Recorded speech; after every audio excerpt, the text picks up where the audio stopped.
24 سال سے خدمات سر انجام دے رہا ہوں۔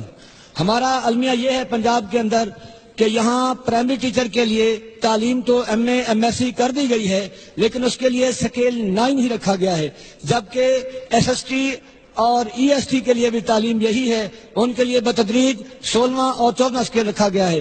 دوسرا المیہ پرائمری اسکولوں کا یہ ہے کہ وہاں کوئی خاک روب تعینات نہیں ہے مردانہ اسکولوں کے اندر۔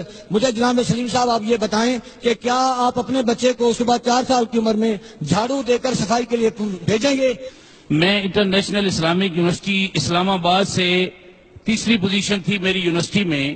آخر میرا کیا قصور ہے کہ مجھے ایک جگہ پہ ٹیچر بھرتی کر دیا گیا؟ خدا کی قسم آج بھی استاد جو ہے وہ پڑھا رہا ہے، استاد کے مسائل کو کوئی نہیں سمجھ رہا۔ بلے شاہ نے فرمایا تھا، پنجر کان اسلام دے تے 6 ماہ بلیا ٹک دار روٹی تے جے 6 ماہ نہ ہوئے تے 5 بھی جاندے مک۔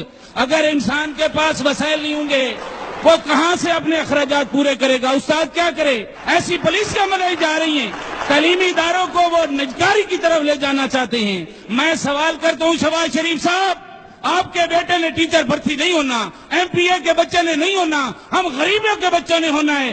5 لاکھ تعداد تھی پنجاب کے اندر، آج ٹیچر کی اسامیاں 3 لاکھ رہ گئی ہیں۔ یہ ڈاؤن سائزنگ جو کی جا رہی ہے، کل ہمارے بچے کم از کم ٹیچر تو ہو سکیں، یہ بھی ہم پہ ظلم کیا جا رہا ہے۔ تو میں اگر یہ اتنا بڑا مقام دیتے ہیں شہباز شریف صاحب، میں استعفیٰ دیتا ہوں۔ آپ اپنے بچے کو ٹیچر بھرتی کر کے دکھائیں، پھر دیکھیں اس سے کیا مسئلہ ہے۔ بہت شکریہ آزاد کا